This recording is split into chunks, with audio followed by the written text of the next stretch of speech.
Господи, Исусе Христе, Сине Божий, помилуй меня грешного. U ime Otca i Sina i Svetio Duh. Amin.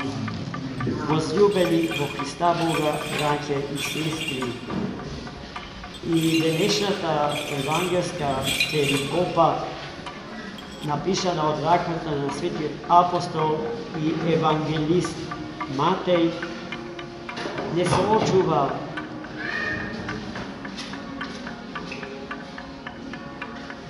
со начинот на општење на човекот со Бога, но и обратно, на Бога со човекот.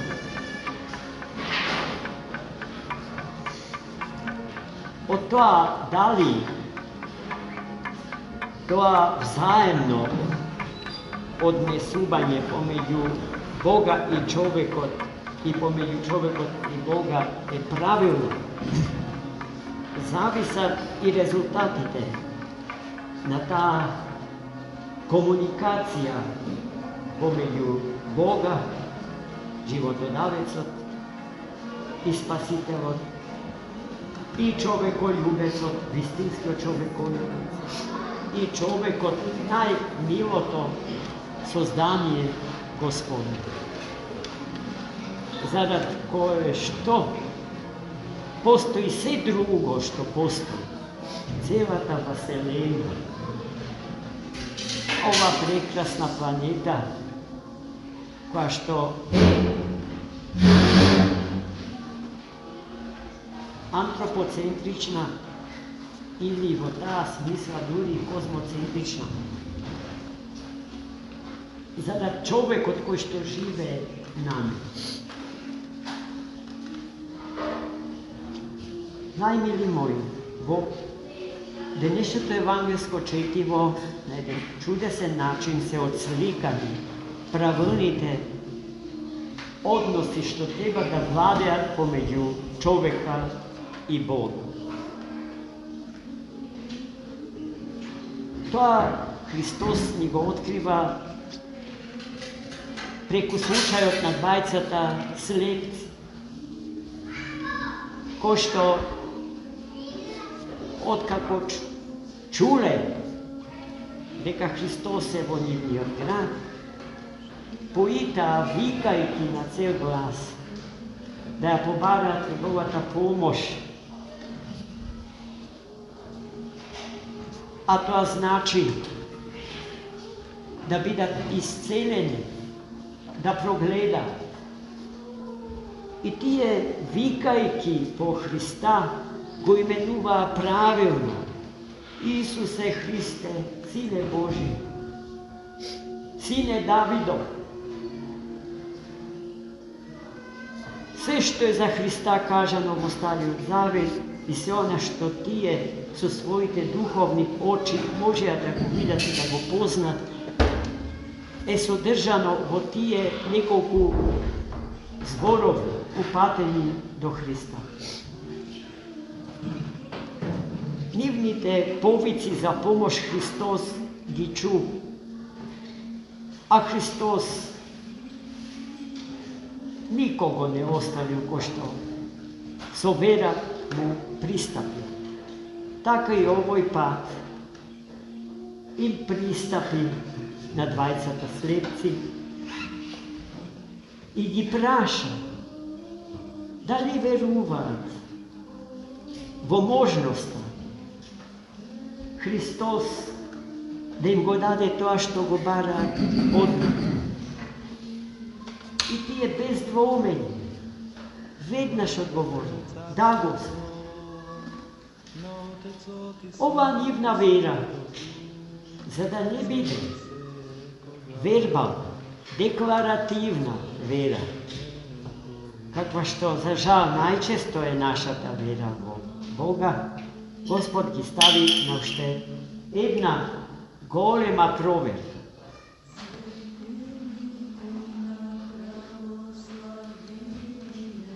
Ке ви биде дадено тоа што го барате по силата од верата ваша.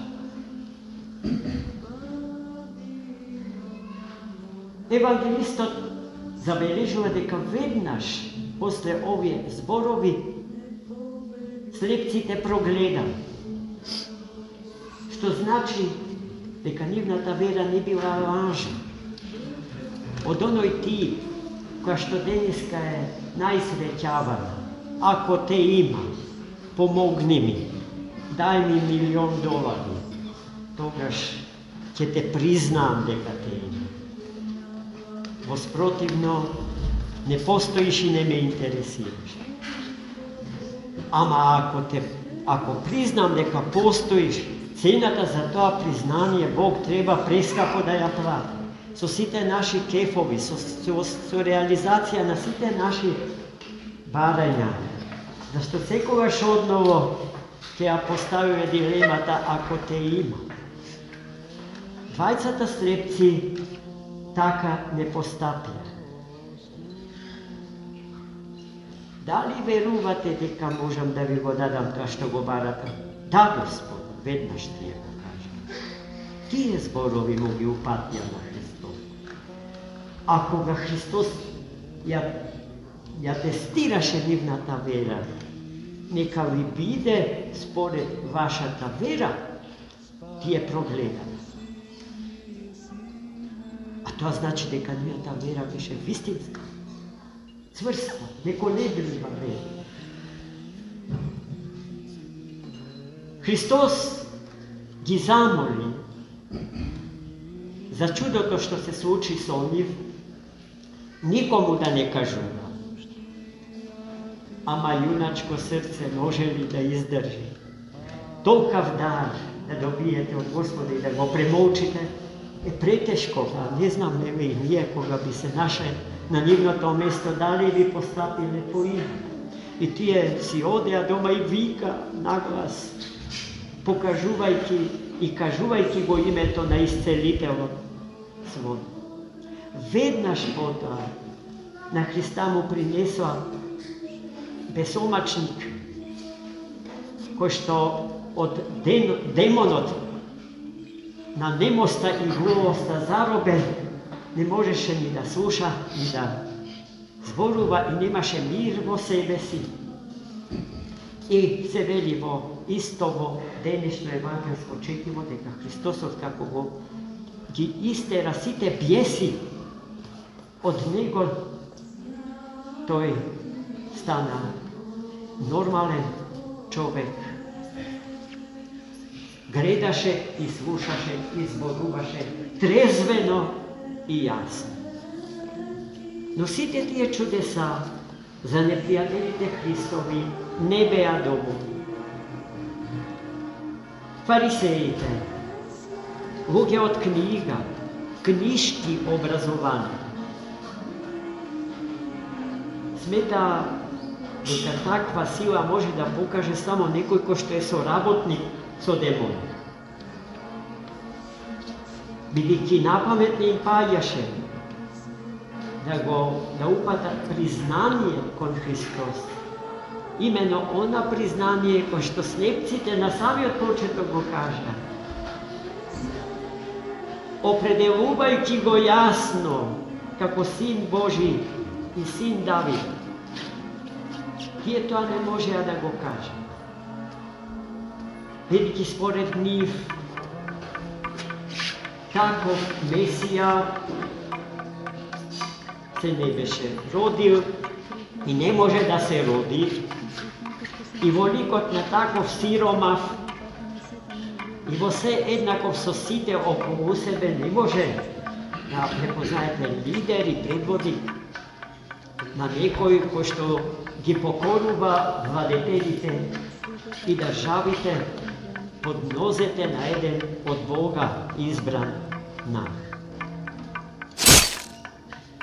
Христос не чувме дека им се противстави на лажгите фарисејски, туку продолжи да се движи по тие простори, одејќи од град во град, од село во село и лекувајќи ги болестите и немоките на луѓето Amin.